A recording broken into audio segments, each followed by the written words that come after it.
EFM हमारा paper है rural development and corporation, ग्रामीण विकास एवं सहकारिता। और इसमें आज हम चैप्टर पढ़ रहे हैं सहकारी साख संस्थाएं। इसके पिछले वीडियो में हमने पढ़ा था कि सहकारी साख संस्थाएं क्या होती हैं, सहकारी साख के क्या उद्देश्य हैं और सहकारी साख का वर्गीकरण हमने पिछले वीडियो में पढ़ा था। इसमें आज हम पढ़ेंगे सहकारी साख संस्थाओं का ढांचा, structure of cooperative credit institutions. Bharat में सहकारी साख का जो ढांचा है वो पिरामिड है। यह संघीय व्यवस्था पर आधारित है। सहकारी साख व्यवस्था की जो आधारशिला वो गांवों में है, अतः इसके ढांचे का आधार भी ग्रामीण प्राथमिक कृषि साख समितियां हैं, जो ग्रामीण जनता को प्रत्यक्ष रूप से साख सुविधाएं उपलब्ध करवाती हैं। प्राथमिक साख समितियों को मिलाकर केंद्रीय सहकारी बैंक स्थापित किए गए हैं, जिनका कार्य क्षेत्र एक जिला है। उस जिले की समस्त प्राथमिक साख समितियां केंद्रीय सहकारी बैंक की सदस्य होती हैं। ये अपने जिले में सहकारी साख के विस्तार और विकास के लिए उत्तरदायी होती हैं। विभिन्न केंद्रीय सहकारी बैंकों को मिलाकर एक राज्य या हम कहें शीर्ष बैंक की स्थापना की जाती है। यह एक राज्य में सहकारी साख की शीर्ष संस्था होती है और सभी केंद्रीय सहकारी बैंक इसके सदस्य होते हैं। इनका जो कार्य है वो संपूर्ण राज्य के सहकारी आंदोलन को दिशा देना और उस पर कंट्रोल रखना होता है।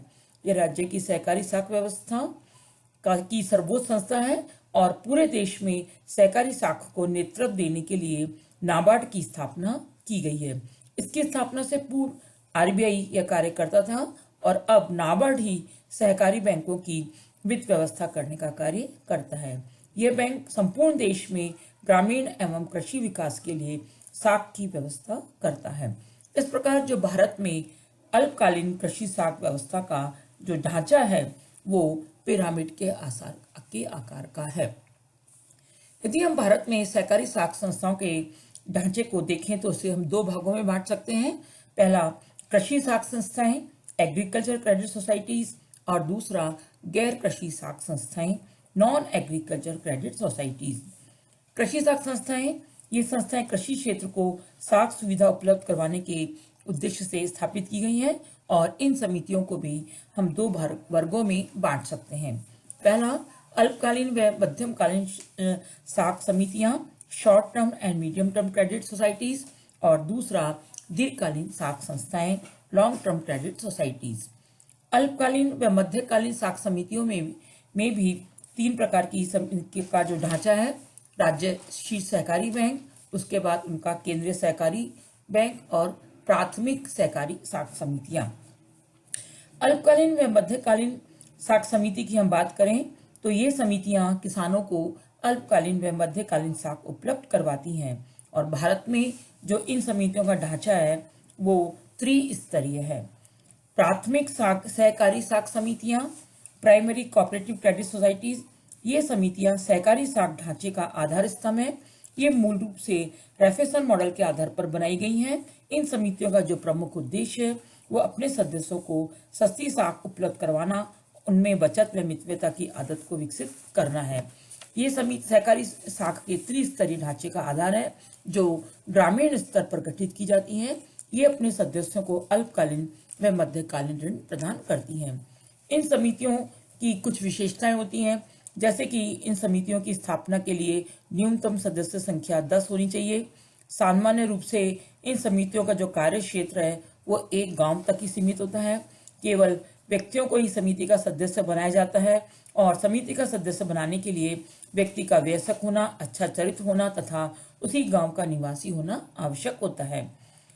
प्रारंभ में प्राथमिक समितियों में सदस्यों का दायित्व असीमित रखा गया था, किंतु अब इनमें सीमित दायित्व के सिद्धांत को स्वीकार किया गया है।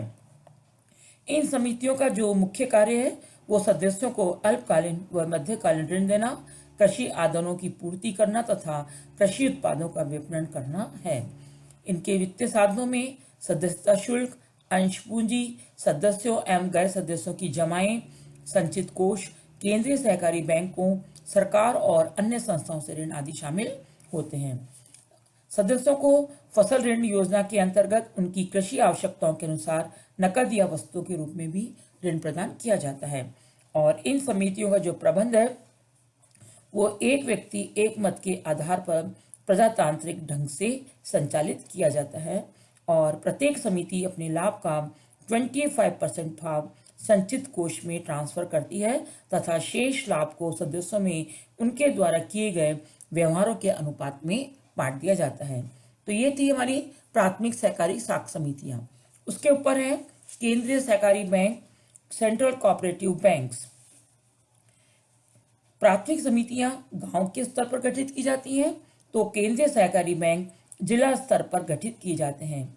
वास्तव में ये बैंक एक जिले में कार्यरत सभी प्राथमिक साख समितियों के संघ के रूप में कार्य करते हैं और उस जिले की सभी प्राथमिक साख समितियां केंद्रीय सहकारी बैंक की सदस्य होती हैं।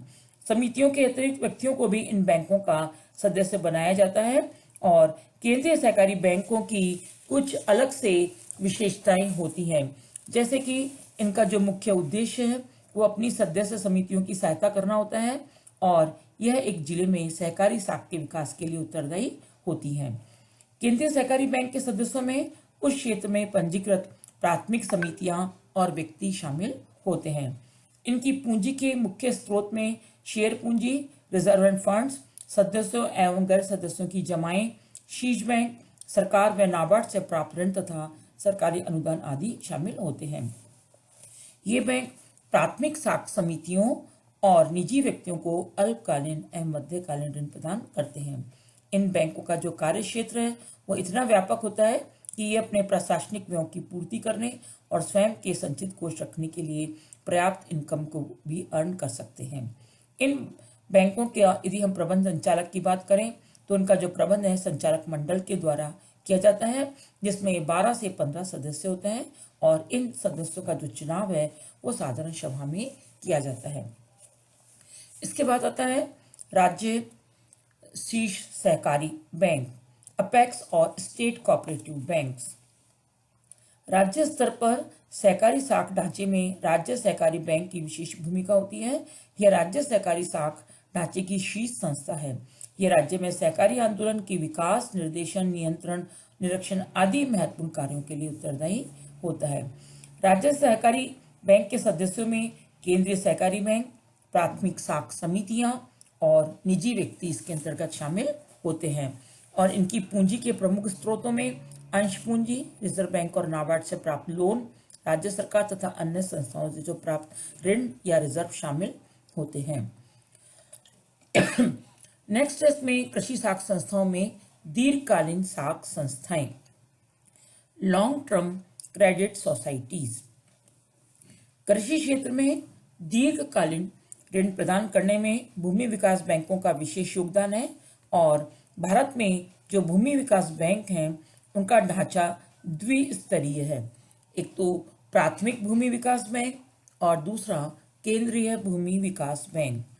प्राथमिक भूमि विकास bank, primary land development banks, ये जिला स्तर पर गठित किए जाते हैं और केंद्रीय भूमि विकास bank, central land development banks, ये मूल रूप से प्राथमिक भूमि विकास बैंकों के संघ हैं जो राज्य स्तर पर कार्य करते हैं।